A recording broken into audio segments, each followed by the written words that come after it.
Hello friends, welcome to Unacademy. कैसे हैं आप सब? आई होप आप सब ठीक हैं, सेफ हैं। So let's start with 12th CBSE commerce quest. I am Ruchi Hardenia and I'll be taking your subject business studies on Unacademy. Now what is 12th Commerce Quest? So 12th Commerce Quest basically क्या है? इसमें हमने board के जो आपके important questions हैं, previous year board papers जो हैं वो हमने इसमें प्रिपेयर किए हैं, जो आपको आपके बिजनेस स्टडीज के एग्जाम्स को क्रैक करने में हेल्प करेंगे। So let's crack it with Unacademy. Unacademy जो है इंडिया का लार्जेस्ट लर्निंग प्लेटफॉर्म है और इस पर आप क्लास 12 CBSE का सब्सक्रिप्शन लेकर हमारे साथ और कनेक्ट हो सकते हैं और आप अपनी स्टडीज को अनइंटरप्टेड कंटिन्यू कर सकते हैं। यहाँ पर एक और अनाउंसमेंट है कि आप लोगों का जो BST का एग्जाम है जो पोस्टपोन हो चुका था, उसकी डेट्स जो हैं वो अनाउंस हो चुकी हैं और इसी वजह से अनअकैडमी ने भी अपने बैचेस जो हैं BST के प्रिपरेशन के लिए वो अनाउंस कर दिए हैं। So please don't wait, go subscribe Unacademy as soon as you can, क्योंकि आपकी प्रिपरेशन जो है वो वेट नहीं करेगी। अगर आप अनअकैडमी का सब्सक्रिप्शन लेते हैं तो आपको क्या मिलता है? You will get daily live classes, आपको यहाँ मिलेंगी डेली लाइव क्लासेस। देन आप यहाँ पर टेस्ट एंड क्विजेस को परफॉर्म कर सकते हैं और अपने परफॉर्मेंस को एनालाइज कर सकते हैं। देन स्ट्रक्चर्ड कोर्सेज के अंदर हमने आपका जो कोर्स है वो इस तरह प्लान किया है कि आप अपने एग्जामिनेशन के पहले ओवरऑल सिलेबस जो है उसको फिनिश कर सकते हैं with unlimited access to our live recorded videos. अगर आपके कोई वीडियोस जो है लाइव क्लासेस जो है मिस हो जाती हैं तो प्लस सब्सक्रिप्शन पर आपको मिलता है एक्सेस उन सभी वीडियोस का जो ऑलरेडी रिकॉर्ड हो चुके हैं। So please don't wait. उसके साथ आपको मिलती हैं बहुत सारी लाइव क्लासेस, वो भी free.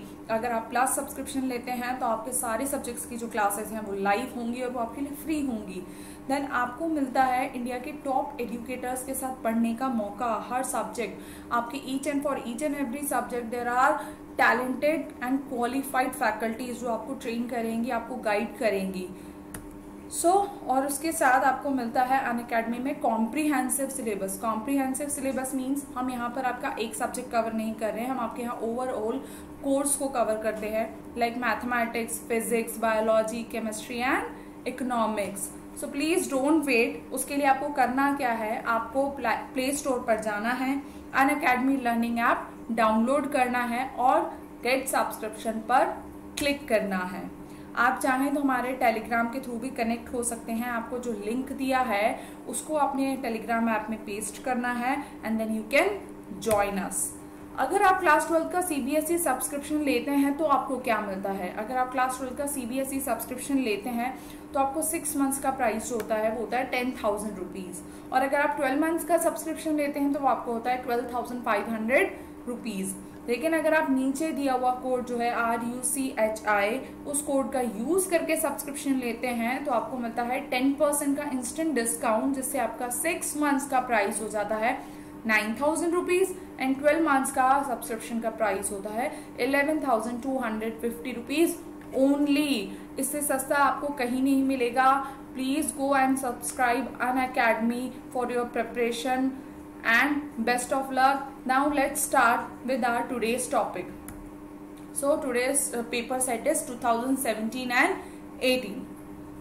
So here are some instructions, like question number 1 to 8 are very short answers and they are carrying 1 mark each. Then question number 9 to 13 are carrying 3 marks each. Then question number 14 to 19 are carrying 4 marks each. Then 20 to 22 5 marks each and 23 to 25 6 marks each. इस तरह आपका जो paper है वो अलग अलग types के question में डिवाइडेड है और आपको मैंने ऊपर दिया है इंस्ट्रक्शन में कि आपको कितने मार्क्स का क्वेश्चन जो है कितने वर्ड्स में मिनिमम अटेम्प्ट करना है। So let's start with today's paper set. Question number 1, what is meant by financial management? Financial management का मतलब क्या होता है? So financial management refers to efficient acquisition, allocation and usage of funds by the company. Financial management का मतलब क्या होता है?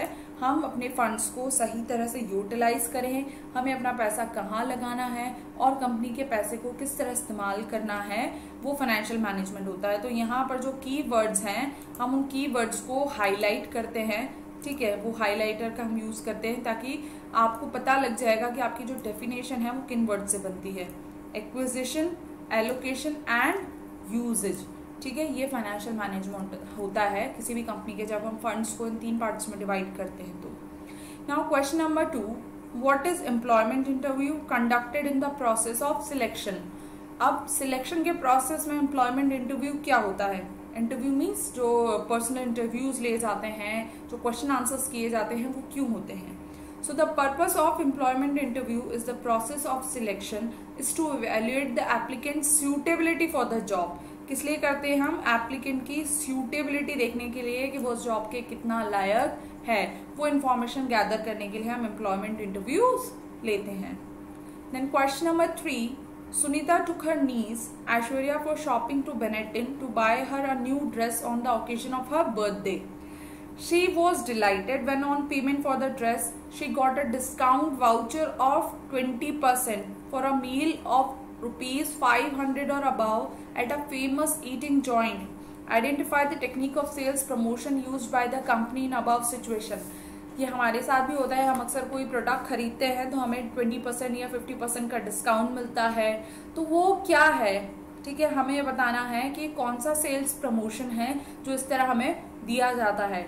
So the technique of sales promotion adopted by the company is usable benefits. यहाँ हमें क्या दिए जा रहे हैं? Usable benefits means ऐसे benefits provide कर रहे हैं हमें जो हम utilize कर सकते हैं। So next question is, Mecca Limited, a reputed automobile manufacturer, needs ₹10 crore additional capital to expand its business. Atul Jalan, the CEO of the company, wanted to raise funds through equity. On the other hand, the finance manager Nimi Sahadev said that the public issue may be expensive on account of various mandatory and non-mandatory expenses. Therefore, it was decided to allot the securities to institutional investors. Name the method through which the company decided to raise additional capital. अब company जो थी वो क्या कर रही थी? Equity के through funds को रेज करना चाहती थी, लेकिन फाइनेंस मैनेजर जो थे उन्होंने बोला कि पब्लिक में इशू करने से क्या होगा, कॉस्ट आएगी अलग अलग। तो उन्होंने एक्सपेंसेस को कम करने के लिए क्या सोचा कि सिक्योरिटीज को जो इंस्टीट्यूशनल इन्वेस्टर्स हैं हम उन्हीं को देते हैं। तो इस तरह उन्होंने जो कैपिटल रेज किया उस मेथड को हम क्या बोलते हैं? तो उसको हम बोलते हैं प्राइवेट प्लेसमेंट, ठीक है। इसको हम क्या बोलते हैं? Private placement. इसमें हम क्या करते हैं? कंपनी के जो इन्वेस्टर्स होते हैं सिर्फ उन्हीं को जो है फंड्स अलॉट करते हैं। Okay, so question number 5, differentiate between formal and informal organisation on the basis of origin. अब ओरिजिन के बेसिस पर हमें फॉर्मल और इनफॉर्मल बताना है। सो फॉर्मल ऑर्गेनाइजेशन में फॉर्मल रूल्स होते हैं, पॉलिसीज होती हैं जिसे हमें फॉलो करना पड़ता है, लाइक गवर्नमेंट ऑफिसेज हैं, ये फॉर्मल ऑर्गेनाइजेशन में आते हैं। इनफॉर्मल में arises from social interactions among the employees beyond the official boundaries of authority. यहाँ पर कोई ऑफिशियल बाउंड्रीज नहीं होती है, यहाँ सब लोग अपने सोशल इंटरैक्शंस के थ्रू काम करते हैं और सब लोग फ्री होते हैं, इनके यहाँ पर कोई रूल्स नहीं होते हैं, तो वो इनफॉर्मल है। Question number 6, give the meaning of motivation as an element of directing. Motivation बताना है हमें, मोटिवेशन का मतलब क्या होता है? So motivation refers to a process of inducing and stimulating an individual to act, behave in a certain manner. Motivation क्या होता है? जब हम किसी से चाहते हैं कि वो उस तरह से काम करे जैसा हम चाहते हैं, जैसा हम सोच रहे हैं, हम उसके लिए उसको क्या करते हैं? हम उसको इन्फ्लुएंस करना शुरू करते हैं, उसको हम मोटिवेशन बोलते हैं। This is it refers to encouraging and urging the employees to perform to the best of their capabilities to achieve the desired organizational goals. इसमें हम क्या करते हैं? एम्प्लॉयज को एनकरेज करते हैं ताकि वो अपनी बेस्ट कैपेबिलिटीज तक क्या कर सकें? अपने गोल्स को अचीव कर सकें। जैसे आप लोगों को मोटिवेट किया जाता है पढ़ने के लिए, हाईएस्ट मार्क्स अचीव करने के लिए, सेम एज एम्प्लॉयज को भी मोटिवेट किया जाता है अपनी बेस्ट एबिलिटीज को वर्क करने के लिए। So motivation varies as per the desires and expectations of the employees. Motivation जो है वो सबके लिए अलग अलग हो सकती है, ठीक है। जैसे एक्सपेक्टेशंस होंगे, जैसे डिजायर्स होंगे, वैसा मोटिवेशन देना होगा। लाइक प्रमोशन, अप्रेजल या रिकॉग्निशन, ये सब मोटिवेशन के तरीके हो सकते हैं। Then question number 7, Alpha Enterprises is a company manufacturing water geysers. The company has a functional structure with 4 main functions: production, marketing, finance and human resource. Company के जो 4 मेन फंक्शंस हैं वो यहाँ बताए हैं। So as the demand for the product grew the company decided to hire more employees. Demand बढ़ गई तो उन्होंने हायर किए नए एम्प्लॉयज को। Identify the concept which help the human resource manager in deciding the actual number of persons required in each department. So यहाँ पर उन्होंने क्या क्वेश्चन किया है आपसे, कॉन्सेप्ट बताना है ह्यूमन रिसोर्स मैनेजर ने, जो कि रिक्वायरमेंट को डिटेक्ट करने के लिए यूज किया है। So the concept which help the human resource manager in deciding the actual number of persons required in each department is workload analysis. यहाँ पर उन्होंने क्या किया है, वर्कलोड एनालिसिस किया है। वर्कलोड एनालिसिस क्या होता है, जिसमें हम ये डिसाइड करते हैं कि हमारे पास कितना काम है, कितना वर्कलोड है, और उसके अकॉर्डिंग हम अपनी वर्क फोर्स को फिक्स करते हैं। Then next question, Hina Sweets is a renowned name for quality sweets since 1935. Harsh, the owner of Hina Sweets, was worried as the sales had declined during the last 3 months. When he inquired from the sales manager reported that there were some complaints about the quality of sweets. अब यहाँ complaint किस चीज को लेकर है, quality को. So therefore Harsh ordered for sample checking of sweets. Identify the steps taken by Harsh that is related to one of the functions of management. अब यहाँ में function of management का step बताना है जो above para में use किया है. So the step is being performed by Harsh management for actual performance under the controlling function. यहाँ हर्ष ने जो स्वीट्स है उसको चेक करने के लिए बारे में सोचा, तो क्यों सोचा, क्योंकि वो स्वीट्स की क्वालिटी को कंट्रोल करना चाहते थे।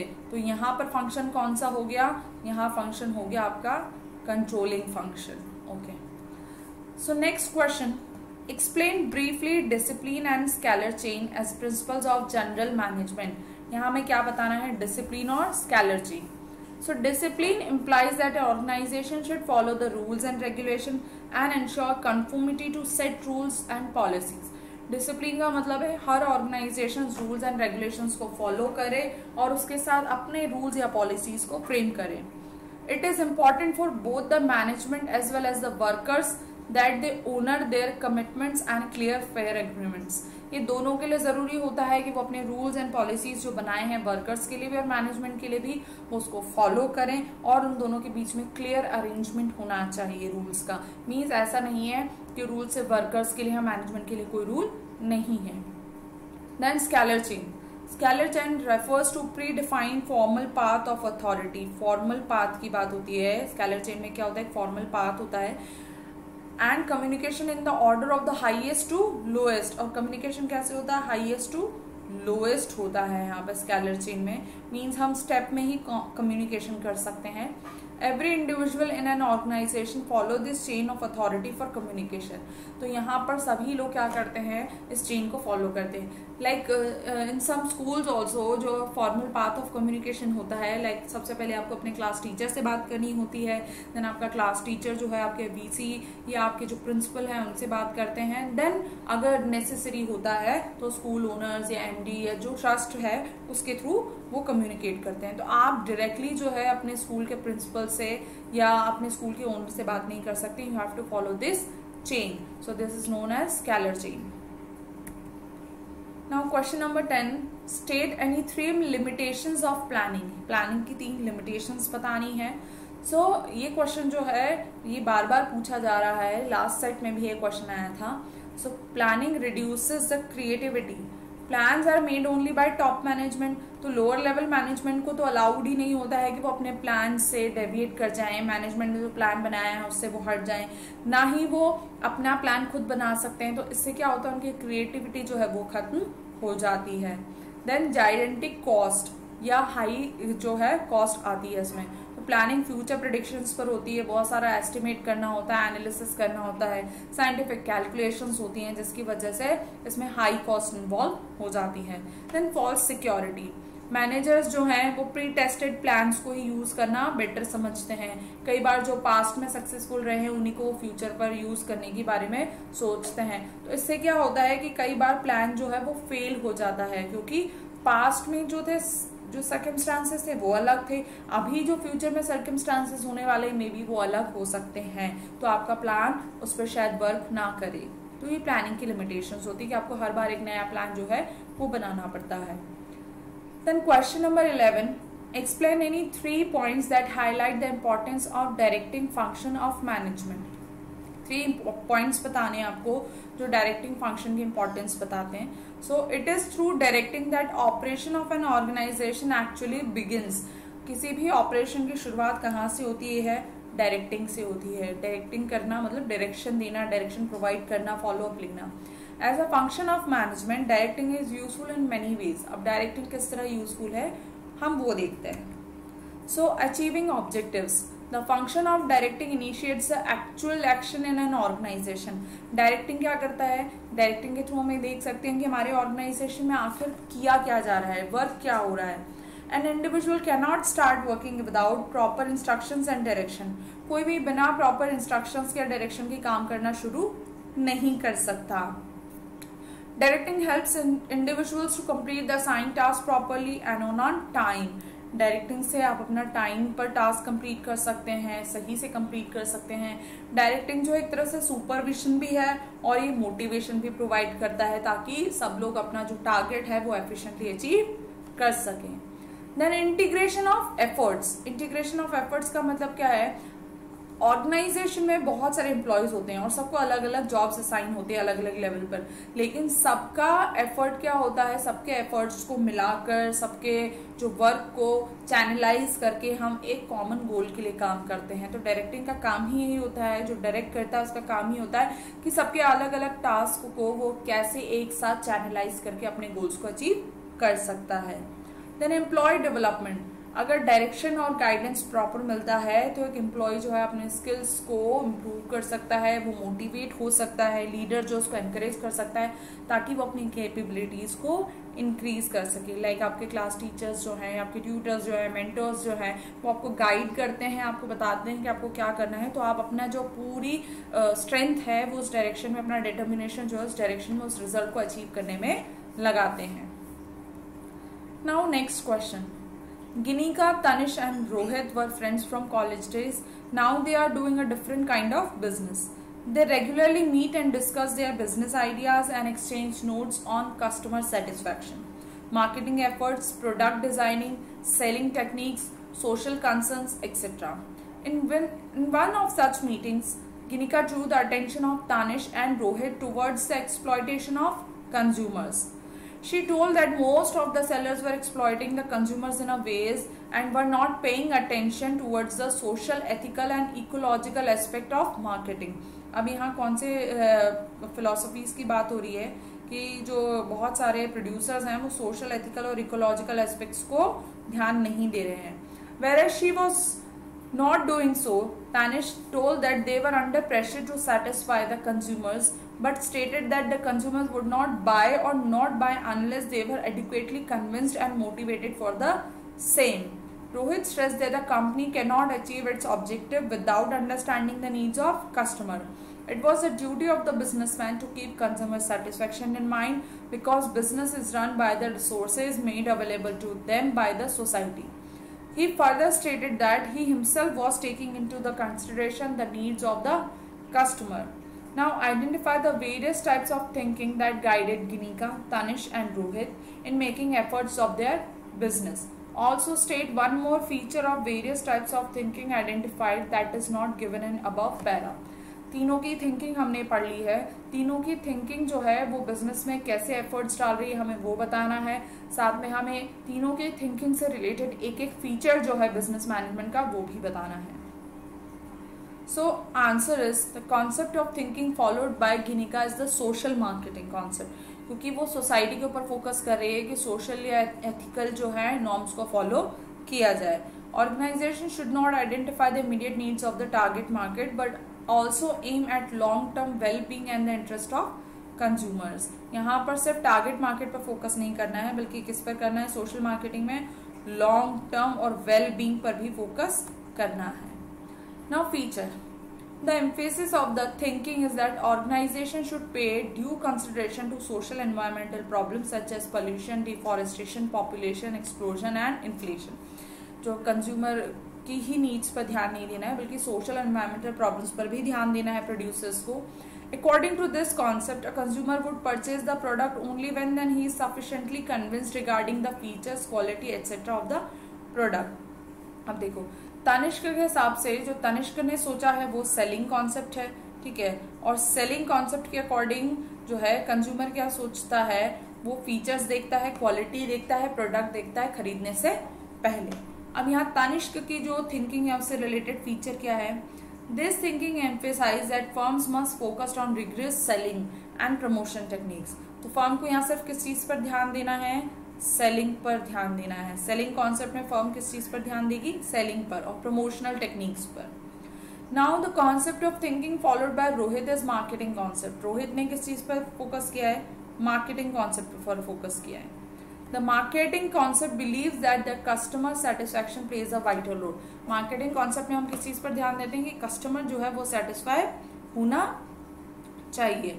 Long run success of an organization here and the organization must aim towards appropriately identifying such needs of the customer and satisfying them in an effective manner. तो इसमें किस पर ध्यान देना है, कस्टमर की नीड्स पर ध्यान देना है कि कस्टमर की नीड्स को किस तरह सेटिस्फाई किया जा सकता है. अब यहाँ पर फीचर क्या है, this thinking emphasizes that a firm should not just independently work towards customer satisfaction but also aim at satisfying customer better than its competitors.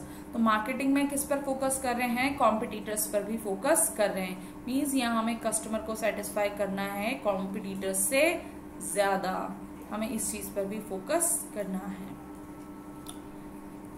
Next question 13. Somnath Limited engaged in the business of export of garments.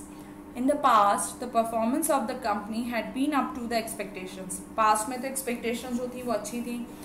In line with the latest technology, the company decided to upgrade its machinery. Company ने अपनी machinery upgrade करने का decide किया. For this, the finance manager Dalmia estimated the amount of funds required and the timings. यहाँ किस चीज पर estimation लगाया गया, यहाँ पर फंड्स की रिक्वायरमेंट पर, अमाउंट ऑफ फंड्स और टाइमिंग्स का एस्टिमेशन किया गया. This will help the company in linking the investment and financing decisions on a continuous basis. Dalmia therefore began with the preparation of sales forecast. अब यहाँ पर और क्या किया गया, सेल्स फोरकास्ट किया गया फॉर नेक्स्ट 4 years, अगले 4 सालों के लिए. He also collected the relevant data about the profit estimates in the coming years. Relevant data से उन्होंने क्या किया, प्रॉफिट को भी कैलकुलेट किया अगले साल के लिए. By doing this he wanted to sure about the availability of funds from internal sources of the business. For remaining funds he is trying to find out alternative sources from outside. Justify the financial concept. अब हमें यहाँ क्या बताना है, financial concept बताना है. Discussed in above para. Also state the objectives to be achieved by the use of financial concept. अब financial concept हम यूज करके क्या ऑब्जेक्टिव अचीव करना चाह रहे हैं वो भी हमें यहाँ एक्सप्लेन करना है. So the concept stated in the question is financial planning. यहाँ पर हम क्या कर रहे हैं, फाइनेंशियल प्लानिंग कर रहे हैं. हम ये देख रहे हैं कि फंड्स कहाँ से आएंगे, हमें कितने फंड्स चाहिए रहेंगे, हम आउटसोर्स कितना करेंगे फंड्स को, हम इंटरनल सोर्सेज से कितना फंड्स अरेंज करेंगे. Then it involves designing the blueprint of overall financial operations of a company such that right amount of funds are available for various operations at right time. Thus, it tends to forecast what amount of fund would be required at the time as per growth and performance of the company. तो इसमें हम क्या objective achieve करना चाह रहे हैं कि हमें कौन से फंड्स और क्यों चाहिए, हमें अपना कंपनी का क्या ग्रोथ है वो देखना है, अपनी कंपनी की परफॉर्मेंस कैसी रखनी है, उसके अकॉर्डिंग हमें कितने फंड्स की रिक्वायरमेंट होगी. अब यहाँ पे ऑब्जेक्टिव्स को क्लियरली मेंशन किया है. Proper financial planning is prerequisite. Financial planning तो बहुत जरूरी है for the successful growth of an organisation. So यहाँ पर ऑब्जेक्टिव्स जो है वो क्या है, ensure timely availability of funds. ठीक है, सबसे पहले हम क्या करना चाहते हैं कि फंड्स की रिक्वायरमेंट हमारे पास इतनी होनी चाहिए कि हमें जब भी जरूरत पड़े बिजनेस ऑपरेशन के लिए तो हमारे पास फंड्स हो. और उसके लिए हमें क्या करना पड़ेगा, पहले से ही सोर्सेज को ढूंढना पड़ेगा. Probable sources from which funds can be obtained. ठीक है, ये हमें इंश्योर करना पड़ेगा. इसके लिए हम फाइनेंशियल प्लानिंग करते हैं. Then proper utilization of funds, हमें फंड्स कहाँ यूज करने हैं, अगर हमारे फंड्स जो है गलत जगह यूज हो गए तो हमारा नुकसान हो सकता है, ठीक है। तो इसी तरह कॉस्ट जो है बिजनेस को चलाने की वो भी बढ़ जाएगी और हमारा वेस्ट हो जाएगा, बहुत सारे एक्सपेंडिचर वेस्टफुल हो जाएंगे। तो फाइनेंशियल प्लानिंग इसलिए भी जरूरी है ताकि हम फंड्स को प्रॉपरली और ऑप्टिमली यूटिलाइज कर सके, सही जगह और पूरा इस्तेमाल कर सके। Now question number 14, Sanchit, after completing his entrepreneurship courses from Sweden, returned to India and started a coffee shop, Aroma Coffee Can, in famous mall in New Delhi. The specialty of the coffee shop was the special aroma of the coffee and wide variety of flavors to choose from. Somehow, the business was neither profitable nor popular. Sanchit was keen to find out the reason. He appointed Sandhya, an MBA from reputed college, as a manager to find out the cause for same. Sandhya took feedback from the clients and found out that they loved and special unique aroma of the coffee, but were not happy with long waiting time. अब यहाँ पर जो cause था वो क्या था, long waiting time, ठीक है, being taken to process the order. She analyzed and found out that there were many unnecessary obstructions in between which could be eliminated. और बहुत सारी रुकावटें थी जिन्हें हटाया जा सकता है. So she fixed a standard time for processing the order. तो उसने क्या किया, एक स्टैंडर्ड टाइम फिक्स कर दिया कि कम से कम कितने टाइम एक ऑर्डर प्रिपेयर किया जा सकता है. She also realized that there were some flavors whose demand was not enough. So she also decided to stop the sale of such flavors. As a result, within a short period, Sandhya was able to attract the customers, identify and explain any 2 techniques of scientific management. Techniques of scientific management हमें यहाँ बतानी है. Okay. So first technique of scientific management means standardization of work, क्योंकि उसने time का जो था वो स्टैंडर्ड फिक्स किया था ताकि कितने टाइम में जो है हम अपने रॉ मटेरियल को प्रोसेस कर सकते हैं, प्रोडक्ट को ऑन टाइम अवेलेबल करा सकते हैं, ठीक है. तो इसमें standardization of work, it aims at establishing standards of excellence against which actual performance can be measured.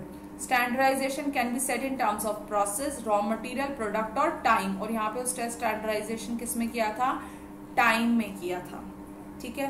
तो यहाँ पे जो आपका आंसर है वो standardization बनता है और आपको standardization के बारे में explain करना है. Then simplification of works. तो simplification of work में हम क्या करते हैं, Simplification of work involves eliminating unnecessary diversification. Eliminating unnecessary diversification. तो उसने यहाँ पे unnecessary diversification कैसे किया था, जो varieties जो नहीं चल रही थी उसने उसको हटा दिया था, ठीक है. तो उससे क्या हुआ, यूटिलाइजेशन जो है वो बढ़ गया, कॉस्ट जो थी उसके अंदर आ रही थी वो कम हो गई. So simplification aims at removing unnecessary steps involved in a process to achieve efficiency को अचीव करने के लिए किया था. Now question number 15, Ashutosh Goenka was working in Axe Limited, a company manufacturing air purifiers. He found that the profit had started declining from last 6 months. Profit has an implication for the survival of the firm.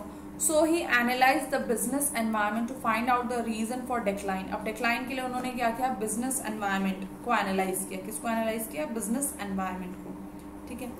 So identify that level of management at which Ashutosh Goenka was working. Level of management बताना है हमें, ठीक है. Then state 3 other functions being performed by Ashutosh. Then हमें 3 functions बताने हैं.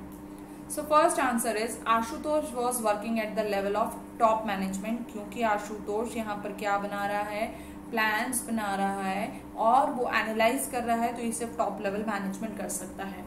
Then the functions perform by managerial staff employed at top level are. अब यहाँ पे कौन कौन से फंक्शंस हैं जो टॉप लेवल मैनेजमेंट कर सकता है, like coordinate different activities of the organization for accomplishment of common goals. अलग अलग एक्टिविटीज में कोऑर्डिनेट करना. Work towards the survival of the organization. Organization कैसे सर्वाइव कर सकती है उस पर काम करना. Draft various plans and policies. अलग अलग प्लान्स एंड पॉलिसीज को बनाना. Then question number 16, give the meaning of procedure and rule as types of plan. हमें यहाँ procedure और rules का difference बताना है, जो कि हमने previous video में देखा था. Procedure is a set of routine steps defined in a chronological order. Routine में हमें जो स्टेप्स परफॉर्म करने होते हैं पर कैसे, क्रोनोलॉजिकल ऑर्डर में, मीन्स नंबर, स्टेप ए फर्स्ट आएगा, स्टेप बी सेकंड आएगा। आप इस स्टेप को, मेथड को चेंज नहीं कर सकते हो। They are to be followed for enforcement of a policy, और ये रूटीन जो है आपको फॉलो करना पड़ता है ताकि आप अपनी पॉलिसी को ठीक तरह से लगा सकें। They include a detailed description of exact manner in which the task is to be to perform. Procedure में सबकी डिटेल होती है कि आपको टास्क कैसे परफॉर्म करना है। Generally procedures are develop for the insiders. Procedures किसके लिए होते हैं? इनसाइडर्स के लिए होते हैं, ठीक है, ये ध्यान रखिएगा। इन वर्ड से आप आइडेंटिफाई कर सकते हैं अपना answer. So the employees of the organization they consist of steps in sequential manner which are undertaken to implement a policy or particular work। किसी पॉलिसी को लगाने के लिए, किसी काम को करने के लिए जो सीक्वेंस में हम स्टेप्स को यूज करते हैं उसको हम प्रोसीजर बोलते हैं। Then rules, simplest types of plans they do not allow any kind of flexibility. इसमें कोई फ्लेक्सिबिलिटी नहीं होती है, ठीक है, चेंज नहीं होते हैं, रिजिड होते हैं। They signify the managerial decision that a particular task or action has to be performed or not. Such rules do not allow any scope for compromise. कोई स्कोप नहीं होता है यहाँ पर कॉम्प्रोमाइज का। रूल्स आपको फॉलो करने हैं तो करने ही हैं, unless a policy decision is taken by the manager. Otherwise अगर मैनेजर ने बनाया है और वो ही जब तक चेंज ना करे तब तक आप रूल्स को चेंज नहीं कर सकते हैं, आपको वो फॉलो ही करने होंगे। Question number 17. Umang Gupta is the managing director of Denver Limited. The company had established a good name for itself and had been doing well. It was known for timely completion of orders.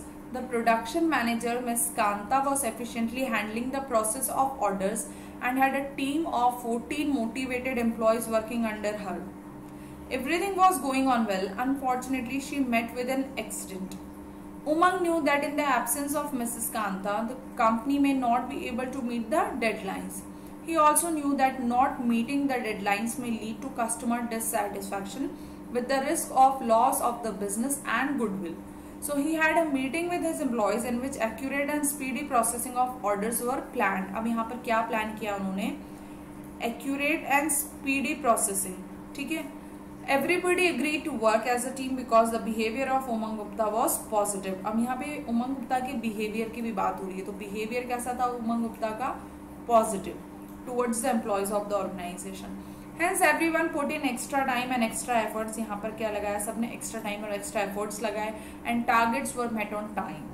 Not only this, Umang visited Mrs. Kanta and advised her to take sufficient rest. So identify the leadership style at Umang Gupta. हमें यहाँ leadership style बताना है and draw a diagram depicting the style. आपको diagram बताना है कि आप कैसे वो style बना सकते हैं। State any two values highlighted by the behavior of Umang Gupta. हमें यहाँ 2 values बतानी है उमंग गुप्ता के behavior की। Okay. So यहाँ पर जो उमंग ने लीडरशिप स्टाइल अपनाया था वो डेमोक्रेटिव और पार्टिसिपेटिव था, क्योंकि उसने सभी के एफर्ट्स को यहाँ पर यूज़ किया था और उसका बिहेवियर बहुत अच्छा था। सभी के साथ मीटिंग करके उसने ये डिसाइड किया था कि वो इस तरह चलना चाहता है, इस तरह वर्क करना चाहता है।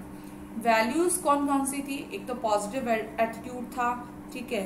देन दूसरा था considerate towards employees health and their wellbeing. Mrs Kanta से मिलने जाते थे, उनको सफिशिएंट रेस्ट करने का बोला, मतलब वेलबींग को और हेल्थ को लेकर वो कंसर्न थे।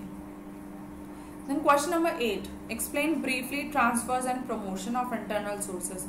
अब ट्रांसफर्स और प्रमोशंस में क्या डिफरेंस है? So through transfer job vacancies are filled by shifting suitable individual working in another department of the organization. अब ट्रांसफर में क्या होता है? हम लोग अनादर डिपार्टमेंट में शिफ्ट करते हैं, ठीक है। शिफ्टिंग इन अनादर डिपार्टमेंट वो ट्रांसफर होता है, ठीक है, of the organization to department where the vacancies exist. कहाँ पर? जहाँ पर वैकेंसीज होती है। Transfer can be said to be a horizontal process in which employees transferred are generally not given at higher responsibilities. Horizontal process होता है क्योंकि हम यहाँ सेम पोस्ट पर ही ट्रांसफर करते हैं, ठीक है। यहाँ आपका पोस्ट या डेजिग्नेशन चेंज नहीं होता है। Then promotion. Though promotion job vacancies is higher positions are filled by promoting selected lower level employees. यहाँ higher positions को हम किससे fill करते हैं? लोअर लेवल एम्प्लॉयज को। मीन्स जॉब डेजिग्नेशन में इंक्रीज हो जाता है, तो ये वर्टिकल प्रोसेस है, ठीक है। ये कौन सा प्रोसेस हो गया? वर्टिकल। इसमें एम्प्लॉयज को प्रमोट किया जा रहा है और उनकी रिस्पॉन्सिबिलिटीज जो है वो बढ़ाई जा रही है। So next question, question number 19. These days, the development of a country is also judged by its system of transferring finance from sector wherein it is surplus to sector where it is needed the most. To give strength to the economy, SEBI is undertaking measures to develop the capital market. In addition to these, there is another market in which secured and short-term debt instruments are actively traded every day. These markets together help the savers and investors in directing the available funds into their most productive investment opportunity. So name the function being performed by the market. अब यहाँ पे हमें कौन सा function बताना है? Function being performed by market, and then also explain briefly 3 other functions performed by the market. उसके अलावा भी हमें 3 other functions बताने हैं. So यहाँ पर allocative function है. allocative function क्यों है? क्योंकि यहाँ पर मार्केट को किस तरह इंक्रीज किया जाए और किस तरह फंड्स और सिक्योरिटीज को है इन्वेस्टर्स के पास पहुँचाया जाए, कैसे और प्रोडक्टिव बनाया जाए, फंड्स कैसे अवेलेबल किए जाएं, ये डिसाइड किया जा रहा है. So functions perform by financial market are establishing the price and provide a platform for interaction of the demand, the supply of funds, thereby helping in determining the price of the asset being traded. यहाँ पर हम price establish करने की कोशिश कर रहे हैं demand को सप्लाई से मिला करके. Then facilitates liquidity. It renders liquidity to the assets in the sense that through trading, cell purchase के थ्रू यहाँ पर हम लिक्विडिटी बनाने की कोशिश कर रहे हैं कि अगर कोई फाइनेंशियल मार्केट में अपने शेयर्स को सेल करके वापस कैश में कन्वर्ट करना चाहता है तो उसको कर सके. Then reduces the cost of transaction. हम यहाँ पे cost of transaction जो है वो information provide करके cost of transaction को कम करना चाह रहे हैं ताकि लोगों का जो टाइम है, effort है और मनी जो है वो बच सके. Now question number 20. Indian Youth Organization IYO organized a visits of its member to an old age home to inculcate the habit of social work among them. The visit revealed that the living condition of the inmates of the old age home were not hygienic. So the IYO members decided to clean the premises. During their cleanliness drive, they realized that the old age home also required pest control. But some of the inmates of the old age home were reluctant for it because they believed that pest control may create health problems for them. So IYO therefore decided to provide ethical, safe and orderless pest control. यहाँ पे किस तरह का pest control दिया जा रहा है? Ethical, safe and orderless. They showed to inmates of old age home a pamphlet of proposed pest control product which promised easy, inexpensive and long-lasting pest control. अब जो product था वो कैसा था? Easy था, inexpensive था और long-lasting था. The inmates happily agreed to the pest control was carried out. It worked for a fortnight, but to their dismay, the effect started wearing off. IYO contacted the pest control company, which kept on postponing their visit. After waiting for a month, IYO filed a case in the Consumer Court. So the Consumer Court was satisfied about the genuineness of the complaint and issued the necessary direction to the pest control company. State any 6 direction that may have been issued by the court. अब क्या directions मिल सकते हैं, court ने क्या दिया होगा वो बताने हमें. Then 2 values that are being communicated by IYO. 2 values जो है IYO ने जो communicate की है सोसाइटी में वो हमें बताना है. So answer is the court may direct to repair defective goods or remove the deficiency in service. Defective goods को repair करने की बात हो सकती है, replacement हो सकता है, तो यहाँ पर किस चीज़ को रिपेयर हो सकता है, रिप्लेसमेंट हो सकता है. Then refund of the price, जितना प्राइस पे किया है गुड्स या सर्विसेज के लिए उसका रिफंड मिल सकता है. तब पेमेंट ऑफ कॉम्पनसेशन, आपको कॉम्पनसेशन मिल सकता है कैश में जिसकी वजह से आपने सफ़र किया है. Then removal of misleading advertisement and correct advertisement हैंडफोर्स. यहाँ पे हम क्या कर सकते हैं, जो गलत एडवर्टाइजमेंट्स आ रहे हैं उनको हटा सकते हैं. Payment of an appropriate amount not less than 5% of good in question to be credited to consumer welfare fund. अब क्या कर सकते हैं, जो है पेमेंट ले सकते हैं किसके लिए, कंज्यूमर वेलफेयर फंड के लिए. अब वैल्यूज क्या है यहाँ पर जो IYO ने प्रमोट की हैं, promoting cleanliness and hygiene. Cleanliness और हाइजीन के बारे में बात कर रहे थे वो. And then fulfilling the social responsibility, वो अपनी सोशल रिस्पॉन्सिबिलिटी फुलफिल कर रहे थे. And question number 21, MedLab Networks and Technologies Limited is a leader in technology innovation in the United States, creating products and solutions for connecting the world. It has a large research and development team which invented the first smartwatch named as W7. The watch, besides showing the time, also monitor few health parameters like heartbeat, blood pressure, etc. While in search of the markets abroad, the company found that in India, the reform process was underway with the aim of accelerating the pace of economic growth. The company decided to take advantage of simplified export procedure and removal of quantitative as well as tariff restrictions in India. It set up its office in Jamnagar with a view to capture the Indian market.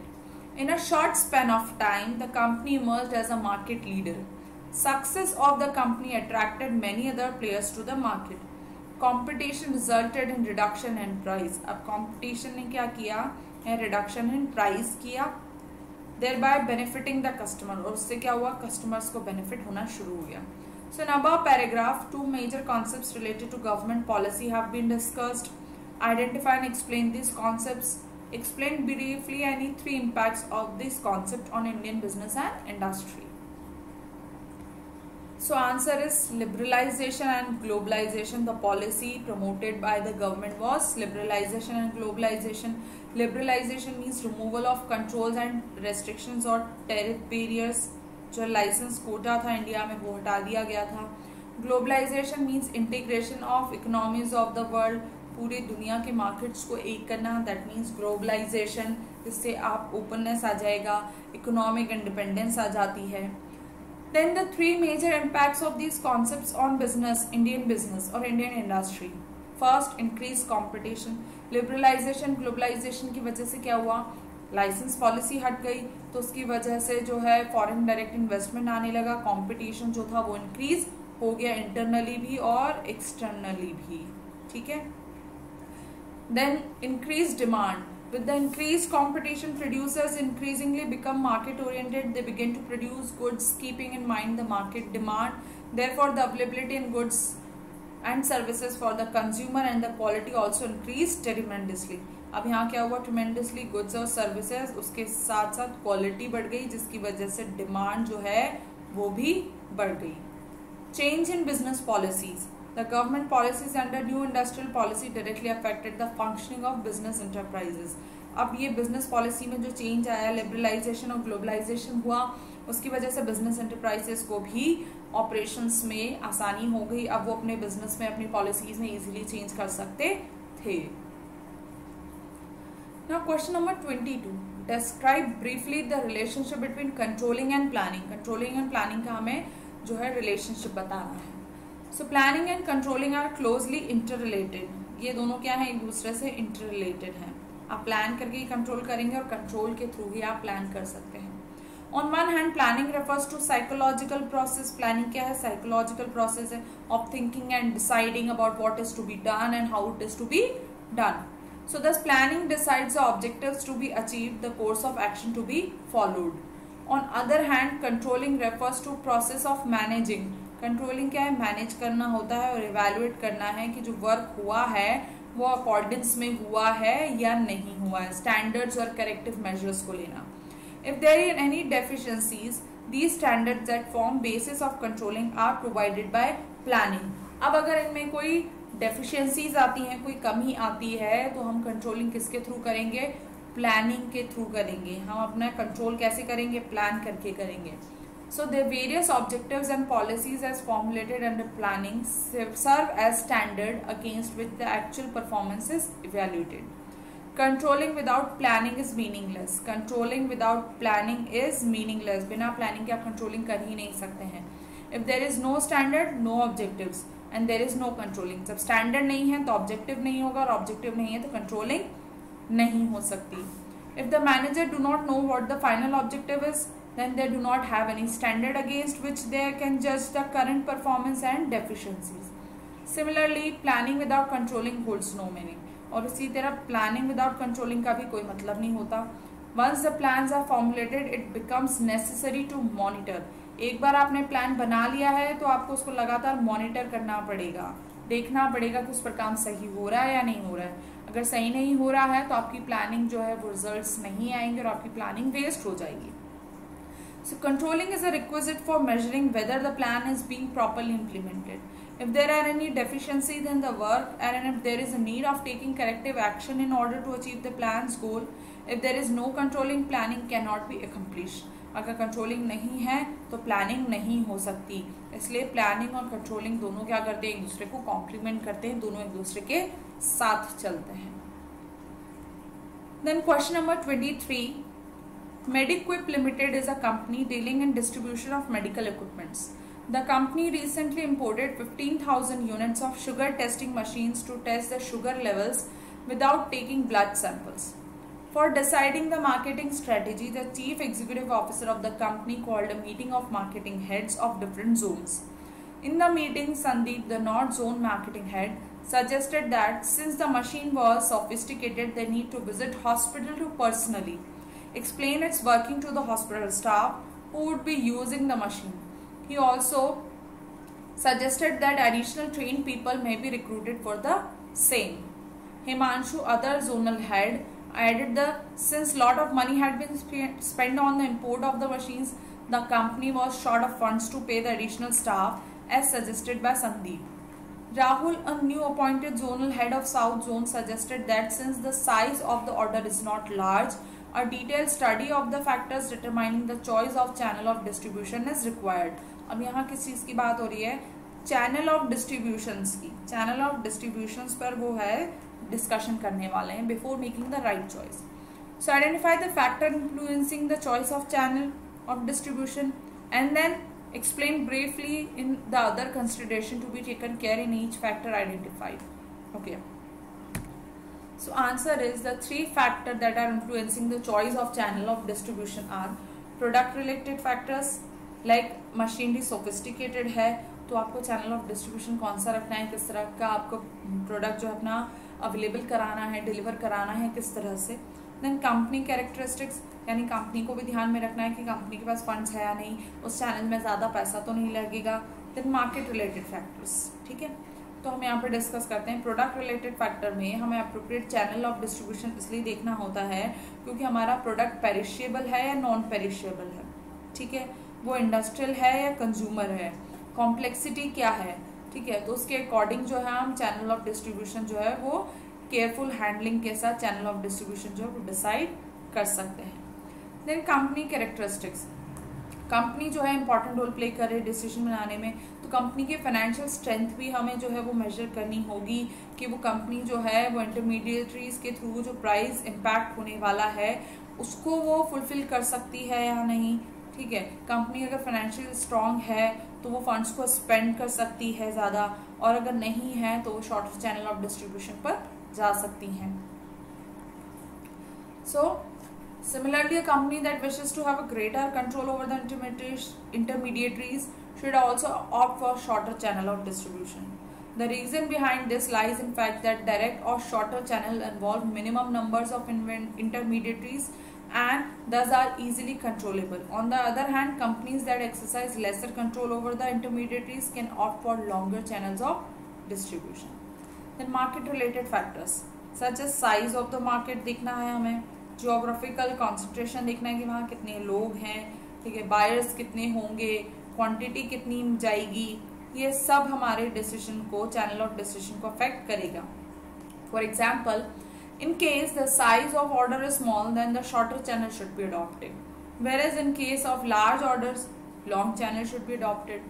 Similarly, in the case of size of market is small, then shorter channel should be adopted, and if the size of the market is large then longer channel can be adopted. Now question number 24. Aman Chadha started Bullseyes, a company for providing cyber security solution to the businesses.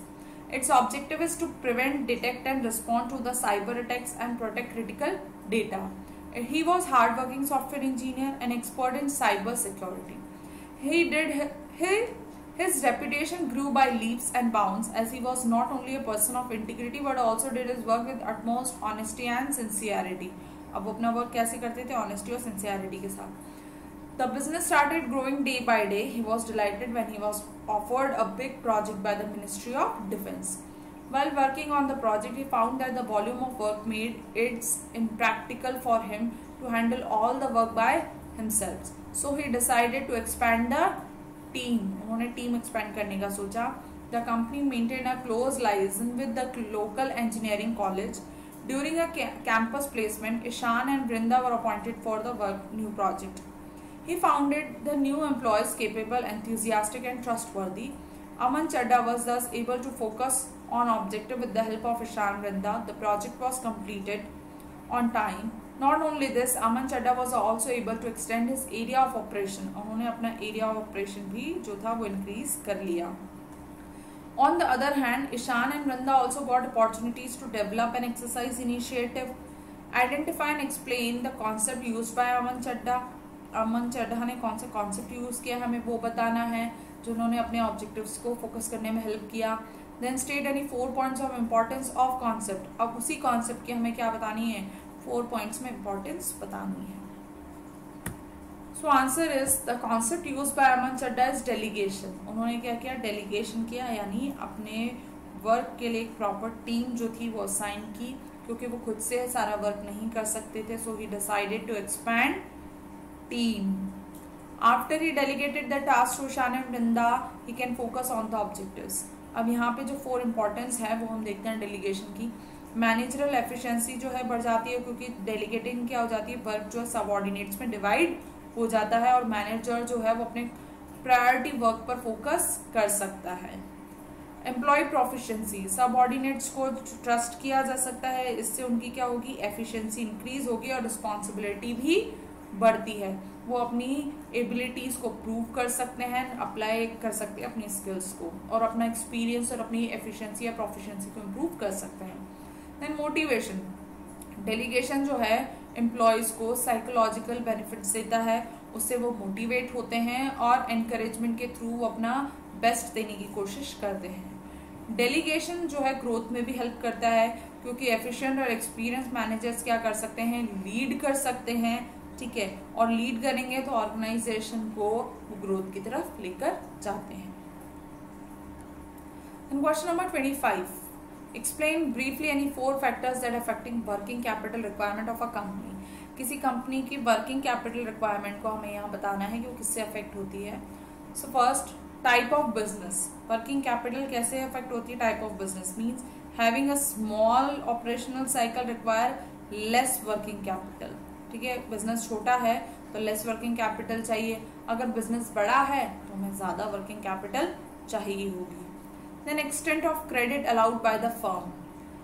Credit implies allowing sale proceeds without immediate receive of cash payment. यानी company के पास कितना पैसा है कि वो sales को बिना पैसे के भी कर सकती है. मीन्स अगर वो कोई इमीडिएट सेल कर रहे हैं तो उससे कैश ना भी आए तो कंपनी कितने वक्त तक काम कर सकती है.